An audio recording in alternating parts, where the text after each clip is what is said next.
السلام علیکم ورحمۃ اللہ وبرکاتہ۔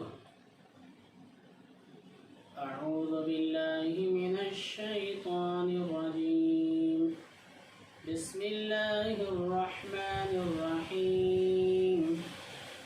لإیلاف قریش ایلافہم رحلۃ الشتاء والصیف فَلْيَعْبُدُوا رَبَّ هَذَا الْبَيْتِ الَّذِي أَطْعَمَهُم مِّن جُوعٍ وَآمَنَهُم مِّن خَوْفٍ۔ یہ سورہ قریش ہے، اس کا مفہومی ترجمہ آپ حضرات کی خدمت میں ہے کہ قریش کے مانوس ہونے کے سبب کس چیز سے؟ سردی کے موسم اور گرمی کے موسم سے مانوس ہونے کے سبب لوگوں کو چاہیے کہ اس نعمت کے شکر میں اس گھر کے مالک کی عبادت کریں۔ گھر یعنی بیت اللہ شریف، اس کا مالک اللہ، تو اللہ کی عبادت کریں۔ کیوں؟ اس لیے الذی اطعمہم من جوع وآمنہم من خوف، کیونکہ اس اللہ نے بھوک کے وقت میں انہیں کھانا نصیب کیا اور خوف کے وقت میں انہیں امن نصیب کیا ہے۔ تو اللہ تبارک و تعالی قرآن شریف کی اس مختصر صورت میں، الحمدللہ یہ صورت تقریباً ہر ایک مومن کو یاد ہوتی ہے، ایک مختصر صورت ہے۔ تو آج کے حالات میں امام قزوینی رحمۃ اللہ علیہ فرماتے ہیں کہ جب بھی کسی شخص کو کسی دشمن کا خوف ہو یا کسی اور وجہ سے خوف محسوس کرتا ہو تو اس کو چاہیے کہ وہ کثرت سے سورہ قریش کی تلاوت کریں۔ اللہ تبارک و تعالیٰ اس کو اسی طریقے سے اس کو امن عطا فرمائیں گے جیسے صحابہ اکرام کو اللہ نے امن عطا فرمایا۔ سورہ قریش یہ قریش کے نام سے ہے۔ نبی پاک صلی اللہ علیہ وسلم کو قریشی بھی کہا جاتا ہے۔ آقا کریم صلی اللہ علیہ وسلم نے ایک حدیث پاک میں ارشاد فرمایا کہ تمام آدمی قریش کے تابع ہیں، اور ایک حدیث میں رسول اللہ صلی اللہ علیہ وسلم نے ارشاد فرمایا کہ اللہ تعالیٰ نے تمام اولاد آدم کو جب پیدا کیا، ان میں سے حضرت اسماعیل علی نبینا علیہ السلام کو فضیلت عطا فرمائی۔ حضرت اسماعیل علی نبینا علیہ السلام کے سلسلے میں کنانہ کو فضیلت عطا فرمائی، پھر کنانہ میں سے قریش کو، اور قریش میں سے بنی ہاشم کو، اور بنی ہاشم میں سے مجھ کو منتخب کیا ہے۔ اور اللہ کے نبی صلی اللہ علیہ وسلم کا جو سلسلہ ہے حضرت آدم علی نبینا علیہ السلام سے لے کر آقا کریم صلی اللہ علیہ وسلم تک پورا سلسلۃ النسب پاکیزہ، طاہر اور مطہر ہے، الحمدللہ۔ تو جیسے قریش کی نسبت ایک طرح سے رسول اللہ صلی اللہ علیہ وسلم سے ہونے کی وجہ سے اس کا مقام اور مرتبہ بھی بلند ہوتا ہے، اسی لیے اللہ تعالیٰ نے ایک سورہ قریش کے نام سے نازل فرمائی ہے۔ اس میں اللہ تعالیٰ خاص طور پر دو نعمتوں کا تذکرہ فرما رہے ہیں، ایک موسم سرما ہے اور ایک موسم گرما۔ جو قریش کے لوگ تھے پورے عرب میں بڑے معزز اور مکرم سمجھے جاتے تھے، اسی وجہ سے سردی کے موسم میں ملک شام اور گرمی کے موسم میں ملک یمن جا کر یہ تجارت کیا کرتے تھے، اور اللہ تبارک و تعالیٰ ان دونوں موسموں سے ان کو مناسبت اور مانوسیت عطا کیا تھا، جس کی وجہ سے ان کی طبیعتوں میں زیادہ کوئی بگاڑ نہیں آیا کرتا تھا۔ یہ ایک دو نعمتیں۔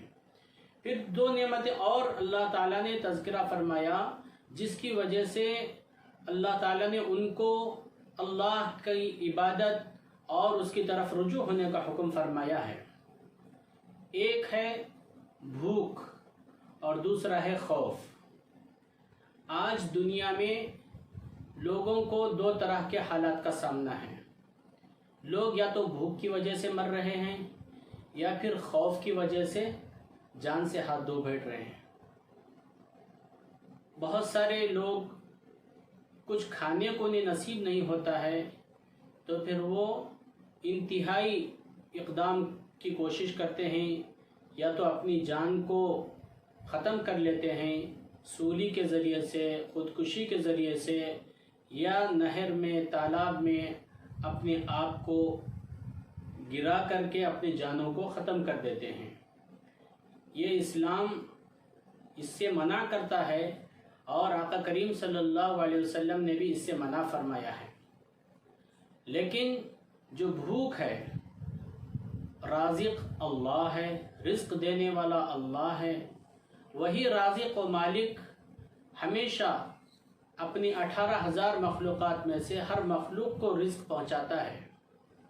تو اس اللہ پر یقین کامل ہو جائے گا تو پھر کوئی بھی بھوک سے نہیں مرے گا۔ لیکن اس کے باوجود سبب کو اختیار کرنا انسان کی ذمہ داری ہے، کوشش کرنا یہ انسان کی ذمہ داری ہے، لیکن کوشش کرنے کے بعد اللہ کی جانب اس کی توجہ ہونی چاہیے۔ اللہ نے قرآن مجید میں فرمایا فَإِذَا عَزَمْتَ فَتَوَكَّلْ عَلَى اللَّهِ کہ جب تم کوشش کر چکو تو پھر اس کے بعد اللہ پر بھروسہ رکھو، اللہ دینے والا ہے۔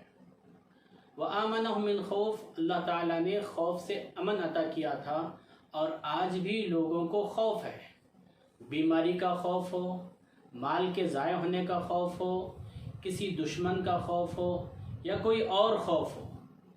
تو اللہ تعالیٰ نے اس صورت میں، مختصر سی صورت میں اللہ تعالیٰ نے اس کا حل یہ بتایا ہے کہ چاہے تمہیں کسی دشمن کا خوف ہو، یا پھر اپنی جان کا خوف ہو، یا بیماری کا خوف ہو، یا پھر بھوک کی وجہ سے تم مجبور ہو چکے ہو، تو ایسے موقع پر فَلْيَعْبُدُوا رَبَّ هَذَا الْبَيْتِ بیت اللہ شریف کا جو رب ہے یعنی اللہ وحدہ لا شریک، اس کی عبادت کرنا چاہیے۔ آقا کریم صلی اللہ علیہ وسلم کا طرز عمل کیا تھا؟ حدیثوں میں آتا ہے کہ جب کبھی بھی کوئی سخت آندھی پیش آتی تو نبی پاک صلی اللہ علیہ وسلم فوراً اللہ کی طرف متوجہ ہوتے اور نماز کی طرف متوجہ ہوتے ہیں۔ تو آج ضرورت اس بات کی ہے کہ جب پوری دنیا میں لوگ پریشان ہیں تو پھر ایسے پریشانی کے عالم میں ہم اس خالق و مالک کو نہیں بھولنا چاہیے جس کے قبضہ قدرت میں ساری چیزیں ہیں، جو حالات لاتا بھی ہے تو پھر وہ حالات کو ختم کرنے پر قادر ہے۔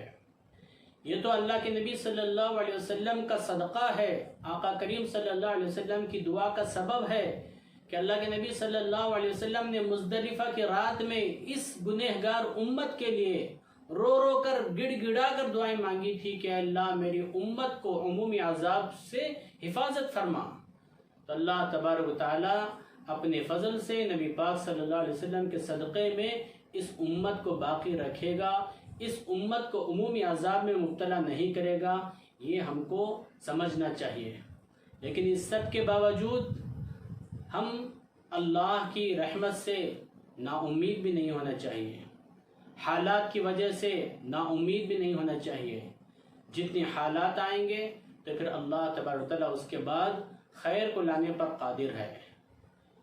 پچھلی قوموں کو ہم دیکھیں گے تو عمومی عذاب میں مبتلا تھے، کسی قوم کو تیز ہواؤں کے ذریعے سے ہلاک کیا گیا، کسی قوم کو آگ آ کر جلا کر راکھ کر دیتی تھی، کسی قوم پر پتھر برستے تھے، کسی قوم کو طوفان کی شکل میں عذاب دیا گیا۔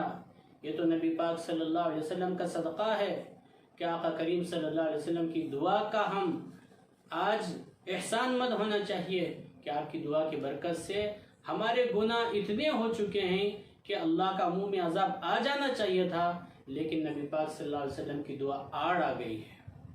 اسی لیے کثرت سے ہم اللہ کی طرف رجوع ہوں، نبی پاک صلی اللہ علیہ وسلم کی سنتوں پر عمل کریں، آپ کی زندگی کو دیکھیں، آپ کی ہر شعبے کو دیکھیں، ہمارے لیے رہنمائی ہی رہنمائی ہے۔ اور اس کے ساتھ ساتھ کثرت سے درود پاک کا نذرانہ پیش کریں۔ اللہ کے نبی صلی اللہ علیہ وسلم کے بارے میں اللہ تبارک و تعالیٰ نے فرمایا قرآن مجید میں